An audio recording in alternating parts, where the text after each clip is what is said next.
Rachel Laurie here with GirlGamer.com, and we're looking at the Battlestar Galactica free-to-play MMO online.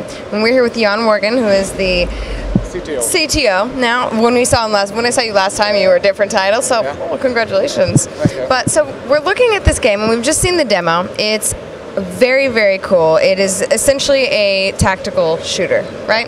What can you tell us? Can you tell us a little more about how large is this game? Because I mean, we're seeing like a huge, vast space. Yeah.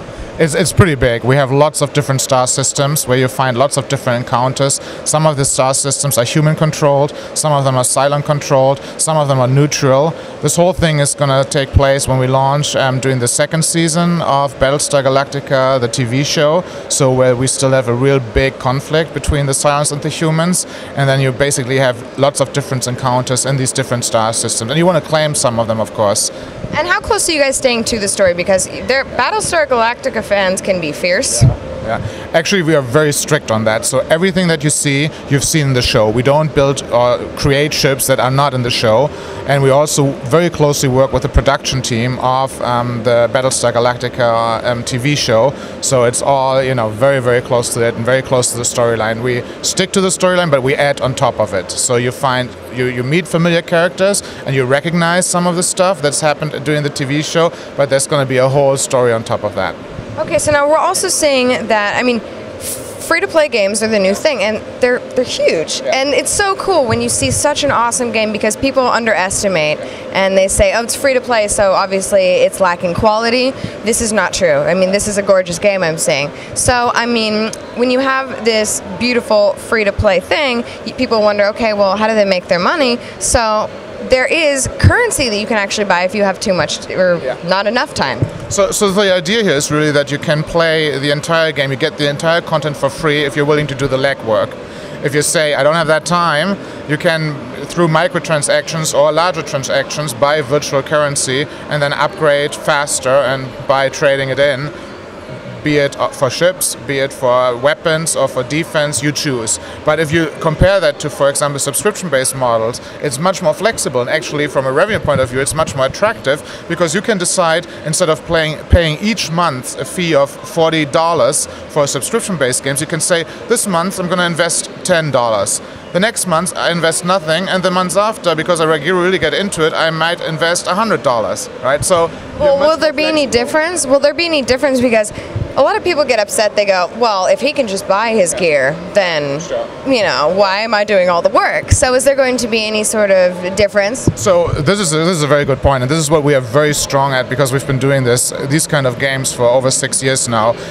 It's not, just because you're rich, you're not going to be the hardest person to kill and the toughest guy in the game. You really have to start and understand how to use this, how to, understand how to upgrade and how to combine in the right way, and then also how to use the different maneuvers that I've just shown you in the right combination to really get ahead. So you really have to learn on top. It's not just about how much I invest. Which brings up the great point of raiding, and people love raiding. Yeah. So when you have the actual, the PvE environment, the player versus environment, right? Yeah. You have, how many people can you put in a raid against a battleship? I mean, this is massively a strategic game. So right now we allow around 1,500 concurrent online users on one instance. So you can imagine how much potential there is for PvE and PvP action. See, now that is massive. Yeah, that's what we're all about. So we have these our boss modes basically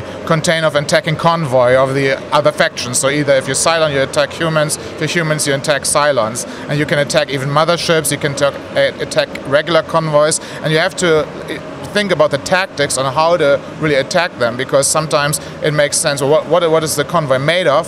So are there fuel ships around? Do I want to blow them up first to make some damage around within the convoy? How are they protected? What kind of battle group do I need with what kind of ship setup in order to really get ahead and not get killed with my battle group?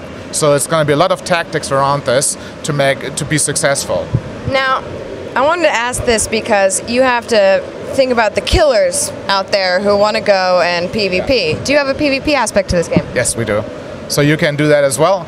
And they're going to be limited to some of the scenarios we're playing and some of the areas that you can play that within. But in general, this is a PvP world, right? And if you are a Cylon and you encounter humans, you're probably going to get shot at. Or massive PvP galaxies. Yeah, and again, this is where we come back to, you know, some of the galaxies that you jump into might be, you know, colonial control. So if you're a Cylon jumping in there by yourself, you might get under heavy damage right away from actual players. So now we were saying that you can actually jump out of the ship and you can dock and you can create an avatar. Exactly. So that's right, you get your face up in there, and then you see also that you can loot resources for hyperjump, right? Exactly. So what's important to us is to really turn this into something where you feel like I need to survive in space, like the Battlestar Galactica, like the Cylons. It's difficult. It's a tough environment out there, and you need to gather resources. You need to break up asteroids in order to get materials that you can later then use to, for example, fuel your hyperdrive, or, you know, buy ammunition, or turn that into something else that you need for your ships in order to upgrade your hull, upgrade your weaponry. So it's going to be, you know, like the real thing, like being out there and surviving. I mean, this is really exciting to see. So you said it's going to be launched at the end of the year. Yeah. And I actually am really excited to see it come out, and it's been a pleasure. Thank you very much. Me too. Well, thank you so much. You're welcome.